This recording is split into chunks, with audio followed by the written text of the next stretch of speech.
नमस्कार। आज की कहानी का शीर्षक है बूढ़ी काकी। यह कहानी मानवीय करुणा से ओतप्रोत एक कहानी है। इसमें मुंशी जी ने समाज की एक कड़वी सच्चाई की ओर हमारा ध्यान दिलाया है कि किस तरह कुछ परिवारों में बुजुर्गों से धन संपत्ति हथिया लेने के बाद उनकी उपेक्षा की जाती है, यहाँ तक कि उन्हें खाने पीने के लिए भी तरसा दिया जाता है। तो आइए कहानी शुरू करते हैं। बुढ़ापा बहुधा बचपन का पुनरागमन हुआ करता है। बूढ़ी काकी में जिह्वा स्वाद के सिवा और कोई चेष्टा शेष न थी और न अपने कष्टों की ओर आकर्षित करने का रोने के अतिरिक्त कोई दूसरा सहारा ही। समस्त इंद्रियां, नेत्र, हाथ और पैर जवाब दे चुके थे। पृथ्वी पर पड़ी रहती और घर वाले कोई बात उनकी इच्छा के प्रतिकूल करते, भोजन का समय टल जाता या उसका परिमाण पूर्ण न होता अथवा बाजार से कोई वस्तु आती और न मिलती तो ये रोने लगती थीं। उनका रोना सिसकना साधारण रोना न था, वे गला फाड़ फाड़ कर रोती थीं। उनके पतिदेव को स्वर्ग से धारे कालांतर हो चुका था। बेटे तरुण हो होकर चल बसे थे। अब एक भतीजे के अलावा और कोई न था। उसी भतीजे के नाम उन्होंने अपनी सारी संपत्ति लिख दी। भतीजे ने सारी संपत्ति लिखाते समय खूब लंबे चौड़े वादे किए, किंतु वे सब वादे केवल कुली डिपो के दलालों के दिखाए हुए सब्जबाग थे। यद्यपि उस संपत्ति की वार्षिक आय 150-200 रुपए से कम न थी, तथापि बूढ़ी काकी को पेट भर भोजन भी कठिनाई से मिलता था।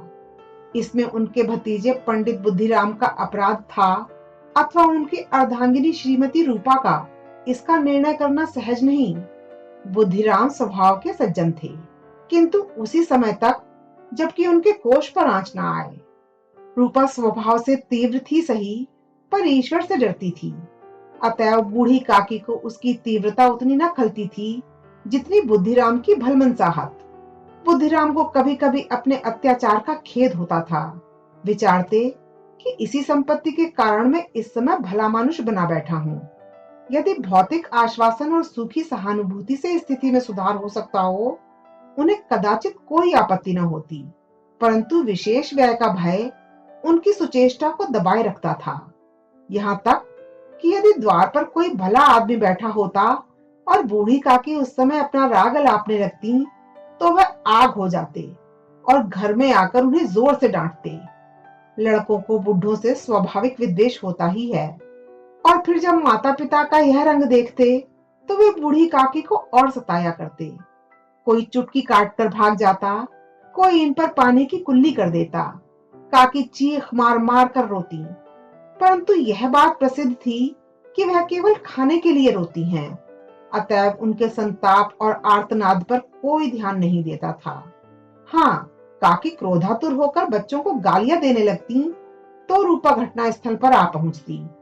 इस भय से काकी अपनी जिह्वा कृपाण का कदाचित ही प्रयोग करती थीं। यद्यपि उपद्रव शांति का यह उपाय रोने से कहीं अधिक उपयुक्त था। संपूर्ण परिवार में यदि काकी से किसी को अनुराग था तो वह बुद्धिराम की छोटी लड़की लाडली थी। लाडली अपने दोनों भाइयों के भय से अपने हिस्से की मिठाई चबैना बूढ़ी काकी के पास बैठकर खाया करती थी। यही उसका रक्षागार था। और यद्यपि बूढ़ी काकी की शरण उनकी लोलुपता के कारण बहुत महंगी पड़ती थी, तथापि भाइयों के अन्याय से सुरक्षा कहीं सुलभ थी तो बस यही। इसे स्वार्थानुकूलता ने उन दोनों में सहानुभूति का आरोपण कर दिया था। रात का समय था। बुद्धिराम के द्वार पर शहनाई बज रही थी और गांव के बच्चों का झुंड विस्मयपूर्ण नेत्रों से गाने का रसास्वादन कर रहा था। चारपाइयों पर मेहमान विश्राम करते हुए नाइयों से मुखियां लगवा रहे थे। समीप खड़ा भाट विरदावली सुना रहा था और कुछ भावज्ञ मेहमानों की वाहवाह पर ऐसा खुश हो रहा था मानो इस वाहवाह का यथार्थ में वही अधिकारी है। दो एक अंग्रेजी पढ़े हुए नवयुवक इन व्यवहारों से उदासीन थे। वे इस गंवार मंडली में बोलना अथवा सम्मिलित होना अपनी प्रतिष्ठा के प्रतिकूल समझते थे। आज बुद्धिराम के लड़के मुखराम का तिलक आया है, यह उसी का उत्सव है। घर के भीतर स्त्रियां गा रही थीं और रूपा मेहमानों के लिए भोजन में व्यस्त थी। भट्टियों पर कढ़ा चढ़ रहे थे। एक में पूड़ियां कचौड़ियां निकल रही थीं, दूसरे में अन्य पकवान बनते थे। एक हंडे में मसालेदार तरकारी पक रही थी। घी और मसाले की क्षुधावर्धक सुगंधी चारों ओर फैली हुई थी। बूढ़ी काकी अपनी कोठरी में शोकमय विचार की भांति बैठी हुई थी। यह स्वाद मिश्रित सुगंधी उन्हें बेचैन कर रही थी। वे मन ही मन विचार कर रही थीं, संभवतः मुझे पूड़ियां न मिलेंगी। इतनी देर हो गई, कोई भोजन लेकर नहीं आया। मालूम होता है सब लोग भोजन कर चुके हैं, मेरे लिए कुछ न बचा। यह सोचकर उन्हें रोना आया, परंतु अपशकुन के भय से वह रो न सकी। आहा, कैसी सुगंधी है! अब मुझे कौन पूछता है? जब रोटियों के ही लाले पड़े हैं, तब ऐसे भाग्य कहाँ की भरपेट पूड़ियां मिले। यह विचार कर उन्हें रोना आया। कलेजे में हूक सी उठने लगी, परंतु रूपा के भय से उन्होंने फिर मौन धारण कर लिया। बूढ़ी काकी देर तक इन्हीं दुखदायक विचारों में डूबी रहीं। घी और मसालों की सुगंधी रह रहकर मन को आपे से बाहर किए देती थी। मुंह में पानी भर भर आता था। पूड़ियों का स्वाद स्मरण करके हृदय में गुदगुदी होने लगती थी। किसे पुकारूं? आज लाडली बेटी भी नहीं आई। दोनों छोकरे सदा दिख दिया करते हैं, आज उनका भी कहीं अता पता नहीं। कुछ मालूम तो होता कि क्या बन रहा है। बूढ़ी काकी की कल्पना में पूड़ियों की तस्वीर नाचने लगी। खूब लाल लाल, फूली फूली, नरम नरम होंगी। रूपा ने भली भांति भोजन किया होगा। कचौड़ियों में अजवाइन और इलायची की महक आ रही होगी। एक पूड़ी मिलती तो जरा हाथ में लेकर देखती। क्यों न चलकर कढ़ा के सामने ही बैठूं। पूड़ियां छन छन कर तैयार होंगी। कढ़ा से गरम गरम निकालकर थाल में रखी जाती होंगी। फूल हम घर में भी सूंघ सकते हैं, परंतु वाटिका में कुछ और बात होती है। इस प्रकार निर्णय करके बूढ़ी काकी उकड़ू बैठकर हाथों के बल सरकती हुई बड़ी कठिनाई से चौखट से उतरी और धीरे धीरे रेंगती हुई कढ़ा के पास जा बैठी। यहाँ आने पर उन्हें उतना ही धैर्य हुआ जितना भूखे कुत्ते को खाने वाले के सम्मुख बैठने में होता है। रूपा उस समय कार्यभार से उद्विग्न हो रही थी। कभी इस कोठे में जाती, कभी उस कोठे में, कभी कढ़ा के पास जाती, कभी भंडार में जाती। किसी ने बाहर से आकर कहा, महाराज ठंडाई मांग रहे हैं। ठंडाई देने लगी। इतने में फिर किसी ने आकर कहा, भाट आया है, उसे कुछ दे दो। भाट के लिए सीधा निकाल रही थी कि एक तीसरे आदमी ने आकर पूछा, अभी भोजन तैयार होने में कितना विलंब है, जरा ढोल मंजीरा उतार दो। बेचारी अकेली स्त्री दौड़ते दौड़ते व्याकुल हो रही थी, झुंझलाती थी, कुड़ती थी, परंतु क्रोध प्रकट करने का अवसर न पाती थी। भय होता कहीं पड़ोसी ने यह न कहने लगे कि इतने में उबल पड़ी। प्यास से स्वयं कंठ सूख रहा था, गर्मी के मारे फूकी जाती थी, परंतु इतना अवकाश न था कि जरा पानी पी ले अथवा पंखा लेकर झले। यह भी खटका था कि जरा आंख हटी और चीजों की लूट मची। इस अवस्था में उसने बूढ़ी काकी को कढ़ा के पास बैठी देखा तो जल गई। क्रोध न रुक सका। इसका भी ध्यान न रहा कि पड़ोसी ने बैठी हुई हैं, मन में क्या कहेंगी, पुरुषों में लोग सुनेंगे तो क्या कहेंगे। जिस प्रकार मेंढक केंचुए पर झपटता है, उसी प्रकार वह बूढ़ी काकी पर झपटी और उन्हें दोनों हाथों से झटक कर बोली, ऐसे पेट में आग लगे। पेट है या भाड़? कोठरी में बैठते क्या दम घुटता था? अभी मेहमानों ने नहीं खाया, भगवान को भोग नहीं लगा, तब तक धैर्य न हो सका, आकर छाती पर सवार हो गई। जल जाए ऐसी जीभ। दिन भर खाती न होती तो जाने किसकी हांडी में मुंह डालती। गांव देखेगा तो कहेगा कि बुढ़िया भरपेट खाने को नहीं पाती, तभी तो इस तरह मुंह बाए फिरती है। डाइन न मरे न मांचा छोड़े, नाम बेचने पर लगी है, नाक कटवा कर दम लेगी। इतना ठूसती है न जाने कहां भस्म हो जाता है। भला चाहती हो तो जाकर कोठरी में बैठो, जब घर के लोग खाने लगेंगे तब तुम्हें भी मिलेगा। तुम कोई देवी नहीं हो कि चाहे किसी के मुंह में पानी न जाए, परंतु तुम्हारी पूजा पहले ही हो जाए। बूढ़ी काकी ने सिर उठाया, न रोई न बोली, चुपचाप रेंगती हुई अपनी कोठरी में चली गई।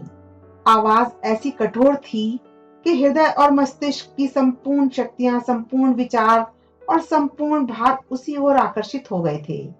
नदी में जब कगार का कोई वृहद खंड कटकर गिरता है तो आसपास का जल समूह चारों ओर से उसी स्थान को पूरा करने के लिए दौड़ता है। भोजन तैयार हो गया है। आंगन में पत्तलें पड़ गईं। मेहमान खाने लगे। स्त्रियों ने जेवनार गीत गाना आरंभ कर दिया। मेहमानों के नाई और सेवकगण भी उसी मंडली के साथ, किंतु कुछ हटकर भोजन करने बैठे थे। परंतु सभ्यतानुसार जब तक सबके सब खा न चुके, कोई उठ नहीं सकता था। दो एक मेहमान जो कुछ पढ़े लिखे थे, सेवकों के दीर्घ आहार पर कुछ झुंझला रहे थे। वे इस बंधन को व्यर्थ और बेकार की बात समझते थे। बूढ़ी काकी अपनी कोठरी में जाकर पश्चाताप कर रही थी कि मैं कहां से कहां आ गई। उन्हें रूपा पर क्रोध नहीं था, अपनी जल्दबाजी पर दुख था। सच ही तो है, जब तक मेहमान लोग भोजन न कर चुकेंगे, घर वाले कैसे खाएंगे। मुझसे इतनी देर भी न रहा गया। सबके सामने पानी उतर गया। अब जब तक कोई बुलाने नहीं आएगा न जाऊंगी। मन ही मन इस प्रकार का विचार कर वह बुलाने की प्रतीक्षा करने लगी। परंतु घी की रुचिकर सुवास बड़ी धैर्य परीक्षक प्रतीत हो रही थी। उन्हें एक एक पल एक एक युग के समान मालूम होता था। अब पत्तल बिछ गई होंगी, अब मेहमान आ गए होंगे। लोग हाथ पैर धो रहे हैं, नाई पानी दे रहा है। मालूम होता है लोग खाने बैठ गए। जेवनार गाया जा रहा है, यह विचार कर वह मन को बहलाने के लिए लेट गई। धीरे धीरे एक गीत गुनगुनाने लगी। उन्हें मालूम हुआ कि मुझे गाते देर हो गई। क्या इतनी देर तक लोग भोजन कर ही रहे होंगे? किसी की आवाज सुनाई नहीं देती। अवश्य ही लोग खा पी कर चले गए।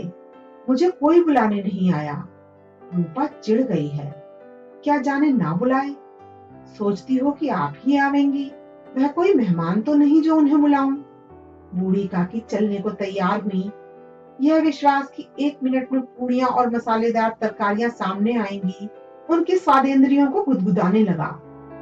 उन्होंने मन में तरह तरह के मंसूबे बांधे।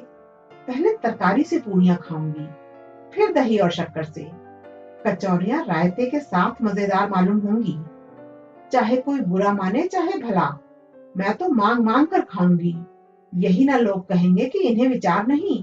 कहा करे, इतने दिन के बाद पूड़ियां मिल रही हैं, तो मुंह जूठा करके थोड़ी ही उठ जाऊंगी। वह ऊपरों बैठकर सरकते हुए आंगन में आई। परंतु हाय दुर्भाग्य, अभिलाषा ने अपने पुराने स्वभाव के अनुसार समय की मिथ्या कल्पना की थी। मेहमान मंडली अभी बैठी हुई थी। कोई खाकर उंगलियां चाटता था, कोई तिरछे नेत्रों से देखता था कि लोग अभी खा रहे हैं या नहीं। कोई इस चिंता में था कि पत्तल पर पूड़ियां छूटी जाती हैं, किसी तरह इन्हें भीतर रख लेता।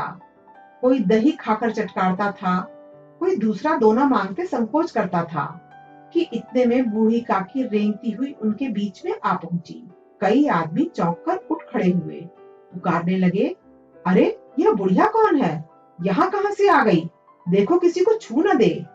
पंडित बुद्धिराम काकी को देखते ही क्रोध से तिलमिला गए।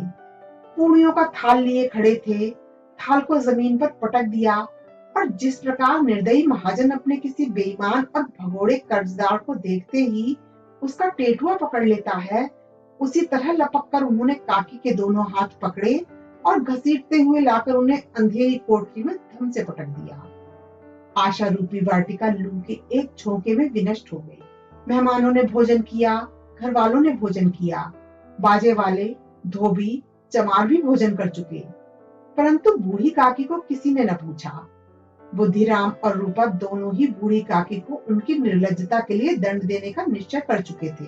उनके बुढ़ापे पर, दीनता पर, हत्यान पर किसी को करुणा न आई थी। अकेली लाडली उनके लिए उड़ रही थी।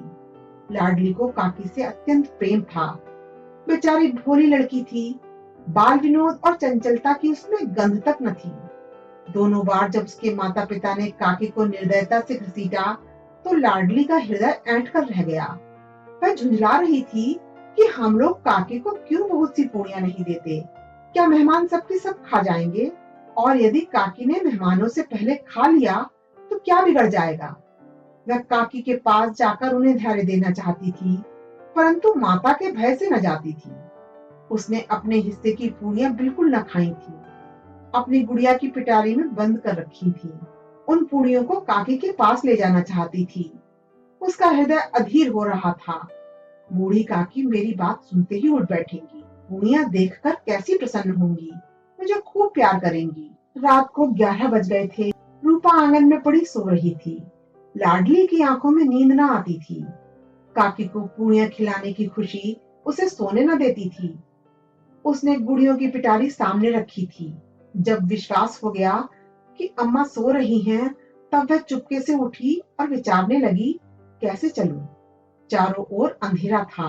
केवल चूल्हों में आग चमक रही थी और चूल्हों के पास एक कुत्ता लेटा हुआ था। लाडली की दृष्टि सामने वाले नीम पर गई। उसे मालूम हुआ कि उस पर हनुमान जी बैठे हुए हैं। उनकी पूंछ, उनकी गदा स्पष्ट दिखलाई दे रही है। मारे भय के उसने आंखें बंद कर ली। इतने में कुत्ता उठ बैठा। लाडली को ढांढस हुआ। कई सोए हुए मनुष्यों के बदले एक भागता हुआ कुत्ता उसके लिए अधिक धैर्य का कारण हुआ।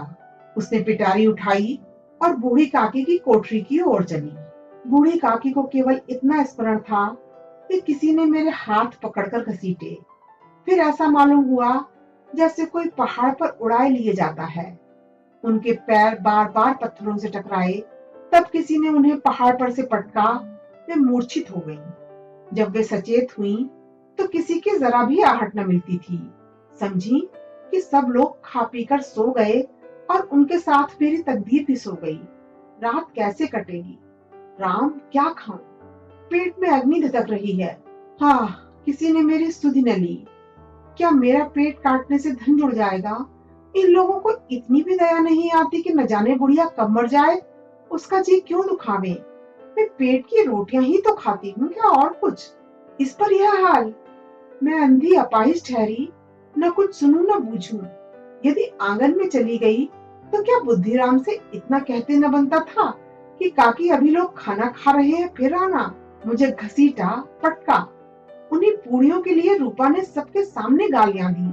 उन्हीं पूड़ियों के लिए इतनी दुर्गति करने पर भी उनका पत्थर का कलेजा न पसीजा। सबको खिलाया, मेरी बात तक न पूछी। जब तभी न दी, तब अब क्या देंगे? यह विचार कर काकी निराश में संतोष के साथ लेट गईं।